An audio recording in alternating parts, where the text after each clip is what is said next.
Bonjour à tous et bienvenue dans cette vidéo. J'ai le grand plaisir d'être avec Géraldine Prévost-Gigant. Comment vas-tu, Géraldine?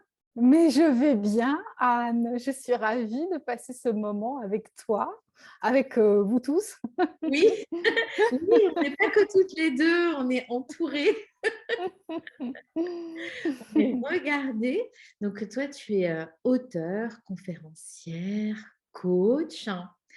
Je vais me présenter aussi. Donc, je suis Anne Sarkissian, scénariste, réalisatrice et j'accompagne les entrepreneuses à se révéler, les entrepreneurs aussi, pas que les entrepreneuses, à révéler leur lumière. Et donc là, je suis ravie de faire cette interview de Géraldine parce que j'ai complètement craqué sur cet ouvrage. Voilà. Donc, les hypersensibles spirituels, ces intuitifs au cœur d'or. Déjà, merci de l'avoir mis au monde. Et comment, voilà, pourquoi t'es venue l'idée? C'est quoi la genèse du projet? J'accompagnais déjà les hypersensibles depuis un moment et j'entendais régulièrement des personnes qui me rapportaient la phrase suivante, ou bien je l'ai entendue directement. Ah ouais, mais le sujet des hypersensibles, c'est à la mode.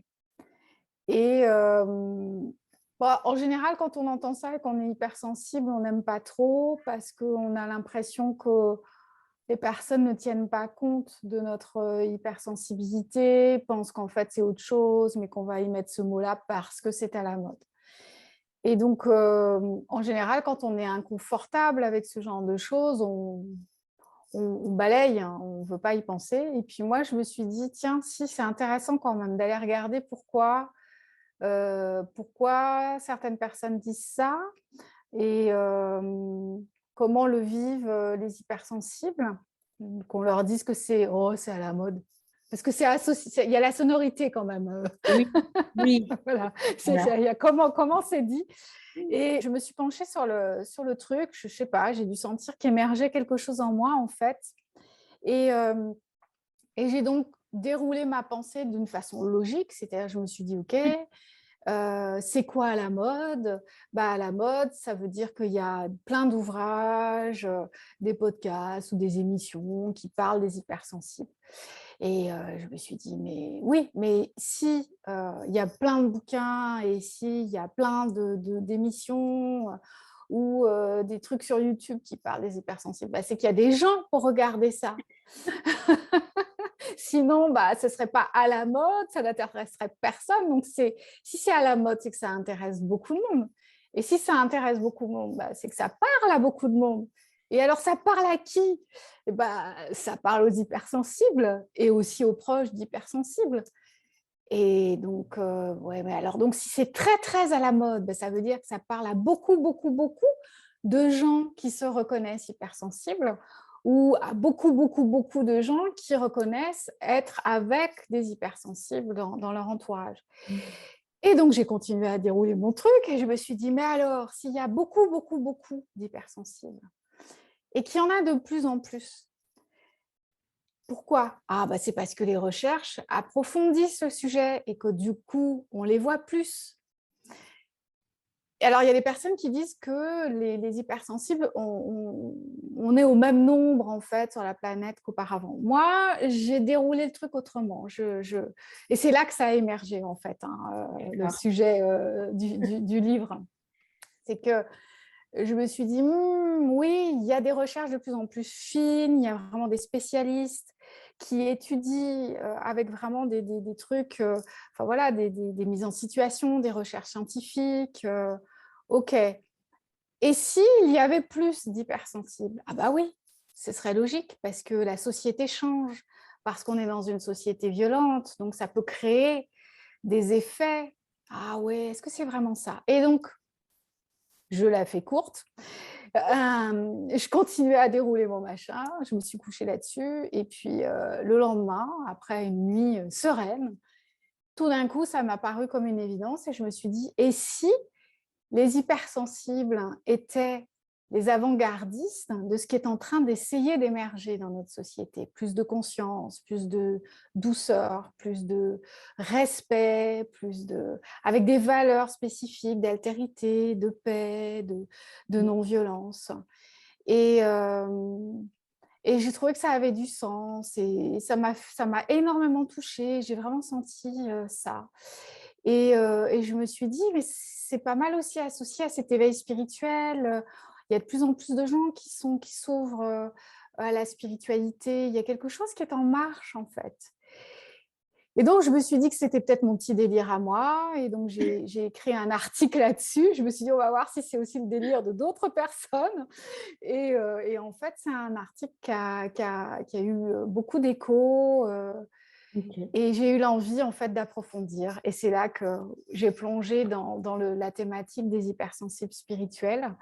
Je me suis dit que voilà, d'offrir cette hypothèse au monde et puis d'explorer la dimension d'hypersensibilité avec la sensibilité spirituelle, ben, c'était un domaine qui n'avait pas été abordé et j'avais envie de le faire. Et plus j'ai avancé dans cette aventure et plus j'étais heureuse, en fait. C'était vraiment, et ça l'est encore, hein, c'est un tournant pour moi. Dans ma vie, vraiment, c'est un tournant, cette thématique. Ouais. Voilà comment ça m'est venu. Alors, ce n'était pas ton premier livre non plus. Tu Mhm. avais déjà une expérience, une bonne expérience d'auteur, hein. Et alors, du coup, il est construit de manière très, très accessible. Et puis, voilà, on peut se reconnaître avec des questionnaires pour aller chercher où on se situe, dans quelle sorte d'hypersensible on est, quelle sorte d'hypersensible spirituel on est. Donc, il est à la fois pratico-pratique et en même temps, on apprend plein de choses.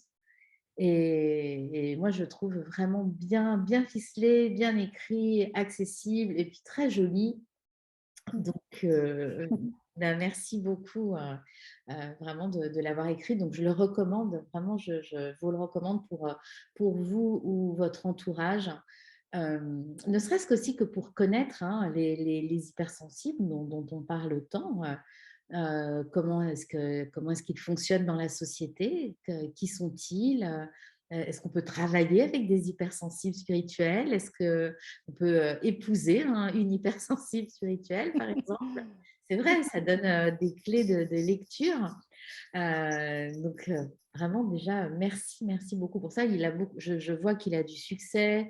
Je sais qu'il est bien lu, que ça a été relayé dans la presse. Donc oui, tu dois être bien contente de ce succès. Et pas que toi, pour vraiment tous ceux à qui ça parle, quoi. Et moi, je voulais un petit peu revenir sur toi. Alors, ce que je sais de toi, c'est que tu aimes beaucoup la danse. Est-ce que tu peux me raconter un peu ça? Ça fait partie de ta vie? Depuis quand et comment? Est-ce que tu pratiques? C'est une vieille histoire. J'avais 5 ans quand j'allais chercher ma grand-mère qui était prof d'art dramatique et qui partageait en fait l'espace de ses cours, qui louait en fait ses heures de cours dans une salle de danse. Euh, la gérante avait proposé à ma grand-mère donc de m'offrir les cours de danse, voilà, par amitié. Et donc, j'avais la possibilité d'apprendre c'était des cours de danse modernes, pas du tout classiques. Je crois que ça ne m'aurait pas convenu. Et donc, j'ai vraiment découvert le bonheur de se mouvoir dans l'espace, en musique, de découvrir ce que peut faire le corps. Voilà, donc ça a commencé comme ça. Et puis, à 15 ans, j'ai eu un déplacement de rotule qui m'a immobilisée pendant 1 mois et je me suis éloignée de la danse. Ça a été vraiment un arrêt fort et me suis réconciliée avec la danse que 15 ans plus tard, quand j'ai découvert les danses latines.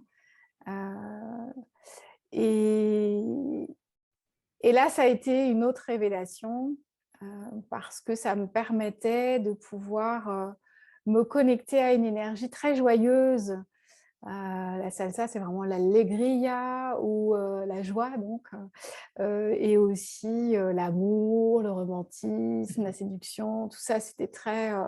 Ça me correspondait à ce moment-là de ma vie où j'avais besoin de contrebalancer mes espaces de consultation, puisque j'exerçais déjà à l'époque.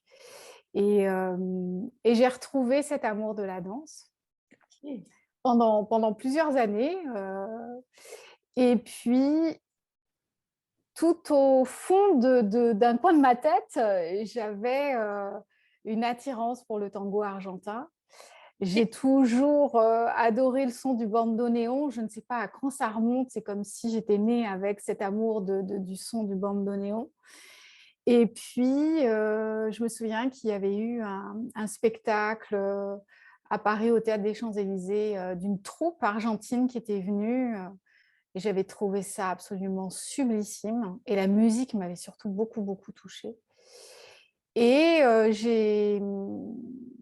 je crois que c'est suite à la réécoute d'un morceau d'Astor Piazzolla que je me suis dit, mais c'est pas possible, il faut que j'aille voir de ce côté-là. Oui. Et donc, j'ai commencé à cheminer pour trouver des cours. Les cours collectifs ne me correspondaient pas. C'était vraiment un chemin initiatique, hein, vraiment comme si j'étais au milieu de la pampa et que je devais trouver le trésor qui s'y trouve. Et donc, ce chemin-là ou ce chemin-là, et ça ne correspondait pas, ça n'allait pas, c'était ennuyeux pour moi, ça n'allait pas assez vite, ou tout du moins, ce n'était pas assez adapté à mon corps, à ce qu'il avait intégré aussi, déjà par la danse. Et puis, les synchronicités, les hasards des rencontres. J'ai rencontré une personne qui évoluait dans le milieu de la danse. Et là, je lui ai demandé si elle connaîtrait un professeur de tango argentin qui pourrait me donner des cours particuliers parce que j'avais compris que c'était ça ce qu'il me fallait et j'avais bien vu. Et c'est comme ça que j'ai rencontré mon premier enseignant qui abordait son apprentissage exactement comme j'en avais besoin, c'est-à-dire pas du tout académique, Ok. mais adapté déjà à ce que j'avais déjà intégré. Donc, il m'a fait danser tout de suite, alors que je ne savais pas danser le tango, pour voir voilà, comment répondait mon corps, est-ce qu'il y avait une écoute, comment je répondais, si j'avais un instinct. Et là, ça a été vraiment, là aussi, un tournant dans ma vie parce que j'ai pu découvrir une autre façon de vivre ma danse et Mm. aussi toute la dimension psychologique qui s'y trouve. Et ça, et encore aujourd'hui, j'en découvre encore et encore en regardant des personnes que je connais danser, découvrir cette danse. Et vraiment, nos limites, nos peurs, nos élans, nos résistances, notre rapport à nous-mêmes se Mm. révèlent dans cet apprentissage. Ok. Oui, c'est marrant. Donc, tu disais tout à l'heure Allegria, la joie. Donc, on sent que le tango, c'est quand même un peu moins joyeux, mais par contre, il y a toute cette richesse de la relation à soi, mais la relation à l'autre. Et donc, tu dis qu'il y a quand même une partie instinctive dans cette danse qui me paraît, moi, qui n'ai jamais pratiqué, quelque chose d'assez millimétré. Mais en fait, non, il y a quand même de l'ordre de l'instinct, de l'intuition. Tu as développé ça aussi à travers cette danse. Tout à fait. Merci à toi de le souligner parce qu'en effet, beaucoup de personnes pensent que c'est chorégraphié. En Mm. fait, ce qui est chorégraphié, c'est les représentations qu'on voit sur scène. Mais le tango argentin qu'on danse dans les bals n'est absolument pas chorégraphié puisque quand on va danser avec un partenaire, que l'on connaisse ou pas, on ne sait pas les pas qu'il va nous proposer, les mouvements, voilà. Et donc, il y a vraiment une spontanéité et une co-création dans l'instant. Donc, il y a des mouvements qu'on connaît, mais c'est comme si on connaissait les lettres et on ne sait pas quels mots vont être constitués avec ces lettres. Et donc, ça peut être des milliards de mots, des milliards de phrases, puisque chacun a sa créativité. Et c'est en ça que c'est passionnant, c'est qu'en fonction de avec qui on danse, on va tous les deux créer quelque chose de différent. Parce que le leader invite à un mouvement que nous, suiveurs, on va ensuite interpréter, accentuer ou pas. Et ça devient un dialogue. Et c'est vraiment un dialogue et une conversation. Comment on reçoit cette invitation en tant que suiveur et comment on l'interprète et on l'offre en retour. Et donc ça, c'est passionnant parce qu'il y a aussi beaucoup de la personnalité de chacun qui ressort. Et aussi, comme dans les relations personnelles, amoureuses ou amicales, on ne va pas co-créer la même chose avec telle personne qu'avec qu'une autre. On est soi-même la même, mais on est avec un autre être avec qui il y a des affinités, mais qui va avoir une sensibilité différente. Et, et je trouve que c'est passionnant là. Oui. Juste l'enlacement, l'abraso, l'enlacement dit beaucoup de la personne ou comment nous, suiveurs, on se laisse enlacer et comment on répond à cet enlacement, à cette écoute, comment on prend son temps. Ouais, je pourrais en parler des heures. Mais en tout cas, voilà, je trouve que c'est une danse aussi assez sensuelle et très respectueuse de la femme. Elle met cette danse, alors tu parlais de suiveur, donc de suiveuse, hein, parce que c'est l'homme qui prend la main, mais on sent aussi qu'il y a un grand respect de la femme dans cette danse, dans ce tango. Enfin, elle est révélée.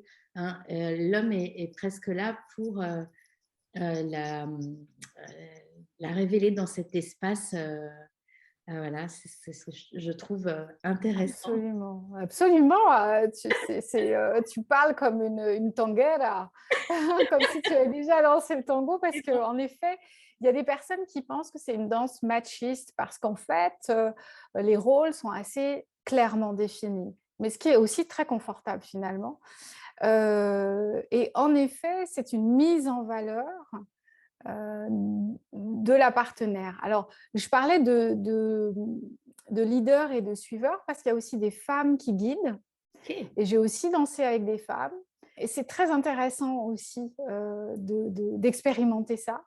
Moi, je ne suis pas quelqu'un qui guide parce que c'est une décision que j'ai prise. Et pour ma pratique et mon apprentissage, je n'ai pas trop besoin parce que comme je suis très empathique, je sais bien ce que vivent les hommes dans la difficulté qu'ils peuvent avoir dans cette pratique éventuellement.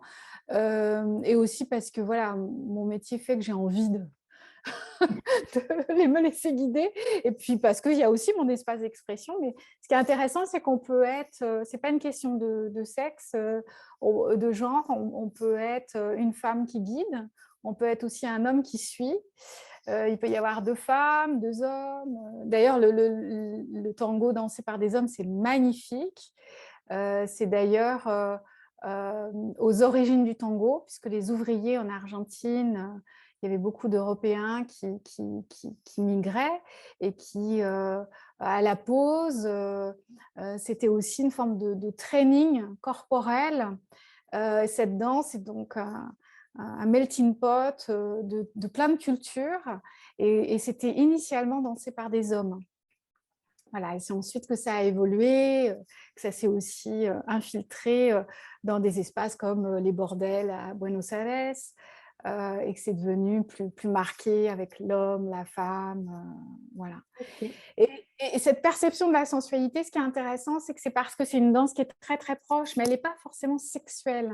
Mm. C'est ça qui est aussi très intéressant, c'est qu'en effet, quand tu parlais du respect, il y a en effet quelque chose de très respectueux du corps de l'un et de l'autre, où il y a cette communication, cette proximité, puisque la jambe de la femme enroule souvent, par exemple, la jambe de l'homme. Donc, il y a vraiment, c'est ça, cette sensualité-là. Et en même temps, c'est très respectueux du corps de l'autre et de l'espace de l'autre, ce qui est très paradoxal, parce qu'en fait, on est très, très serré.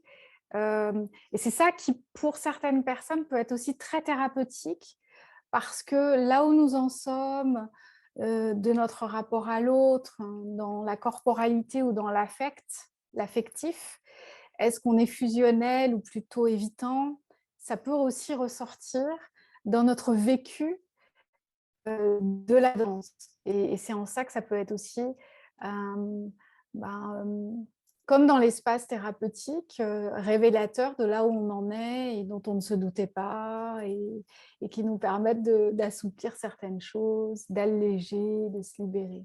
OK, alors justement, quelle place ça prend dans ta vie et dans ta vie, bah, de coach, d'accompagnante? Est-ce que tu penses que, ça a teinté tes accompagnements?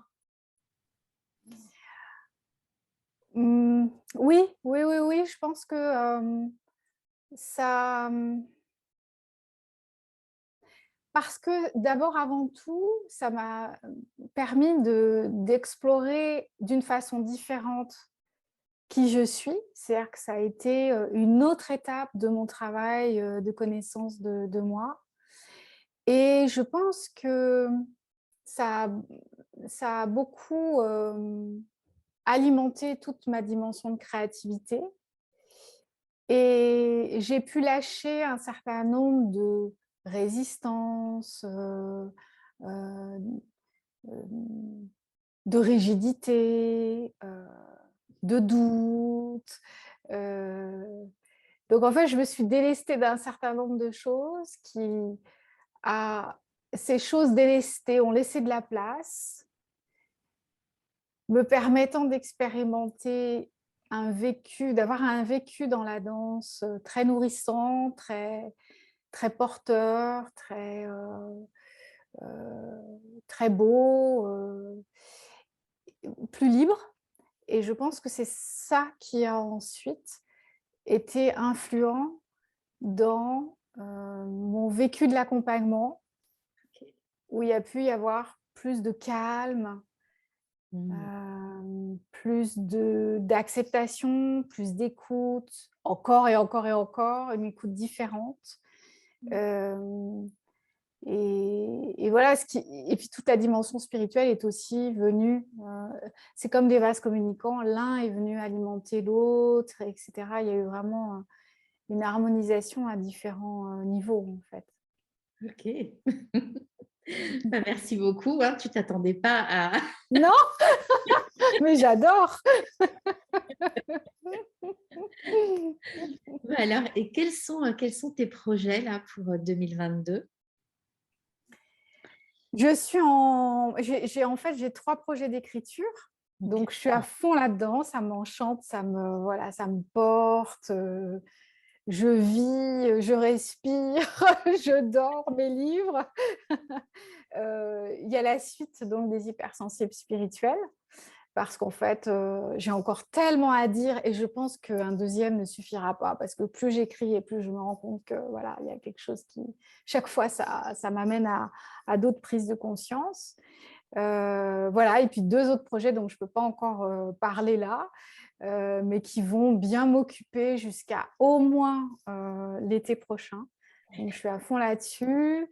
Hem Je donne moins de conférences là parce que bon, voilà, j'étais beaucoup dans la promotion du livre, mais je vais m'engager, m'impliquer là vraiment pour les 6 prochains mois dans une formation d'animatrice au groupe de parole pour les femmes qui démarre la semaine prochaine. Je suis très D'accord. contente de transmettre à d'autres et que ça, voilà, comme quand on jette un petit caillou dans le lac, ça fait des petits cercles comme ça, des grands cercles, enfin voilà, ça rayonne. Donc je suis très contente, de ça. Voilà, c'est vraiment les 2 choses là qui sont très, très présentes. OK. Voilà, On peut encore je on peut comment? encore on peut encore s'inscrire à cette, On peut encore s'inscrire, oui, oui, oui, oui, on peut encore s'inscrire. Normalement, la date, c'était le 28, mais bon, si OK, c'est suite à notre rencontre, OK, c'est OK. Oui, d'accord. ça démarre le 2 février. Le 2 février, très bien, on va mettre Ouais. le lien sous la vidéo. Ça s'adresse à qui alors cette formation? Ça s'adresse à toute personne qui est dans l'accompagnement, hein, pas forcément uniquement coach ou psychothérapeute ou psychopraticien. Ça peut être aussi d'autres types d'accompagnement.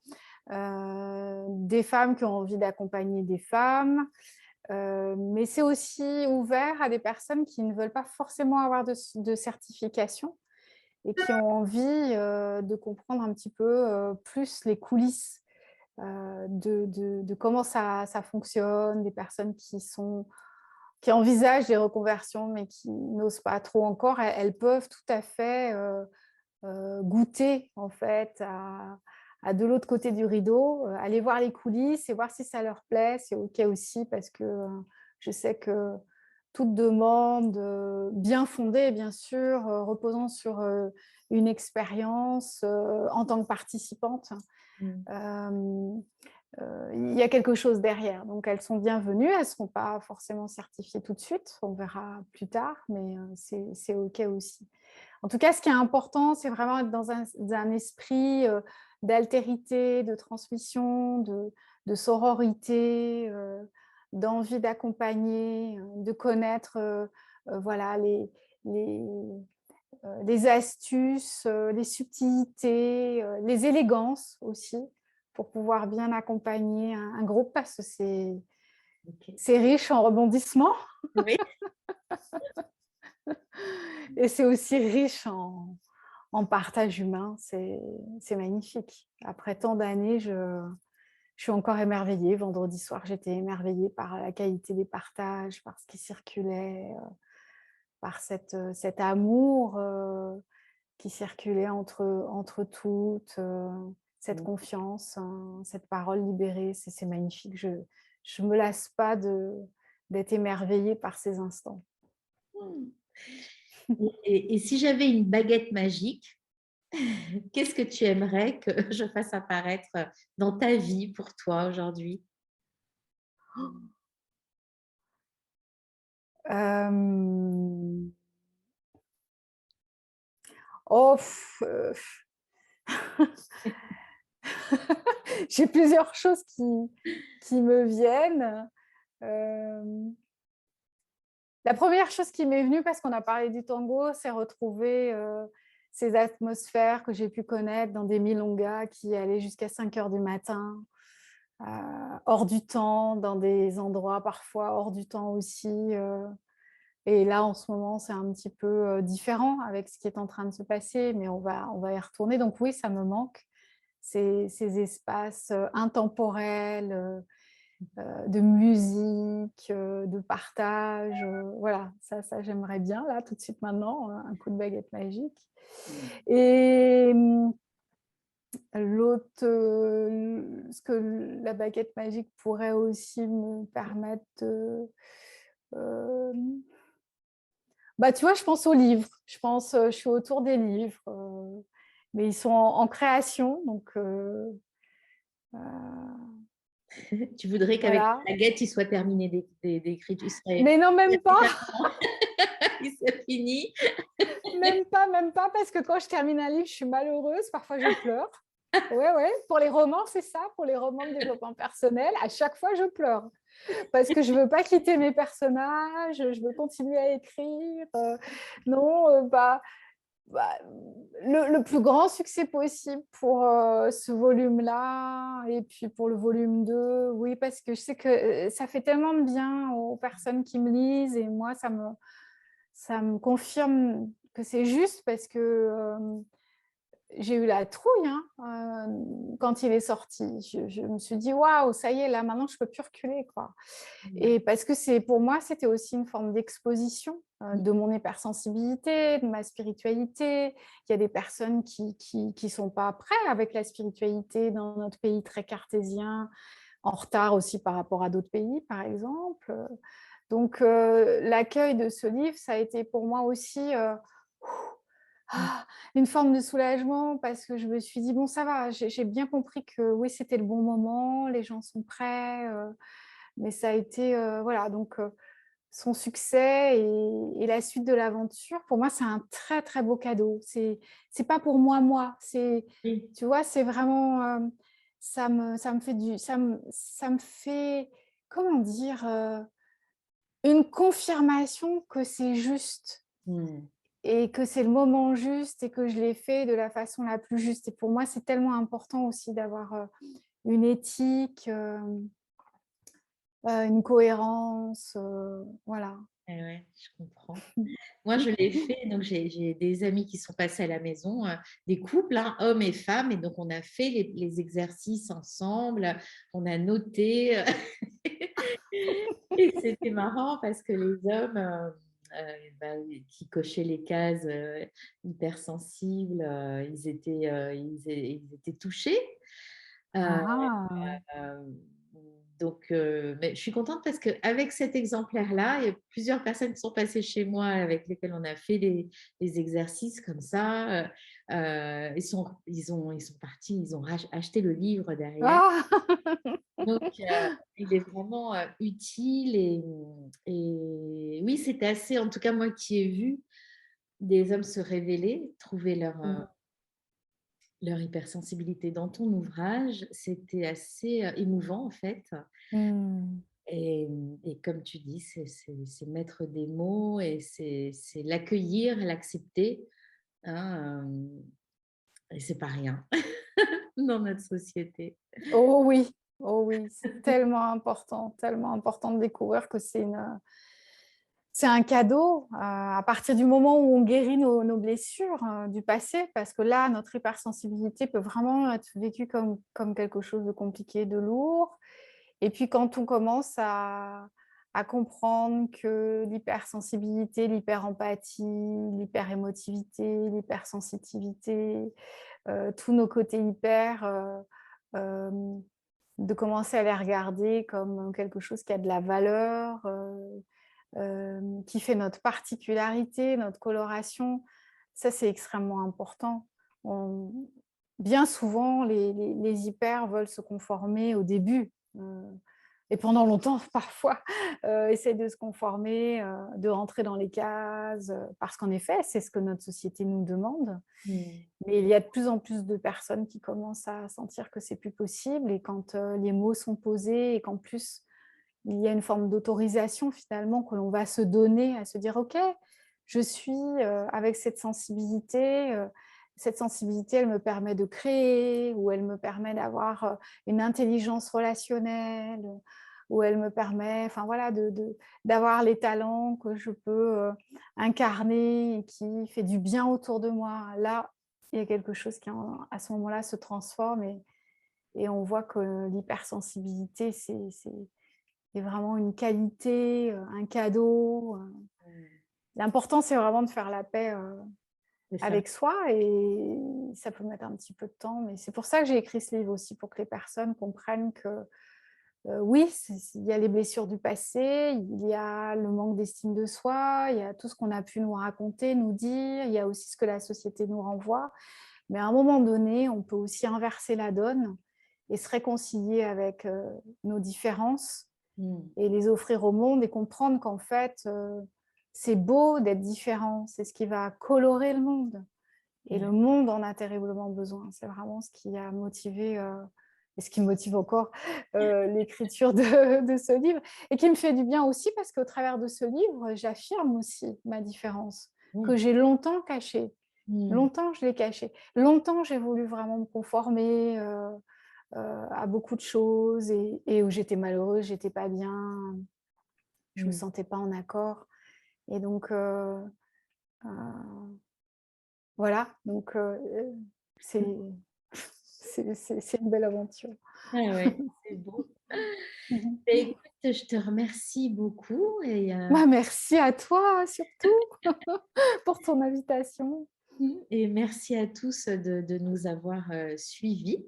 Donc, il va y avoir ben, voilà, le livre, vous l'avez vu, je vous le représente, Les hypersensibles spirituels. Il va y avoir le lien sous la vidéo et ainsi que le lien pour aller voir avant le 28 janvier pour la formation. Merci Anne. Merci beaucoup Géraldine et ben, bonne fin de soirée et à tout bientôt à tout le monde.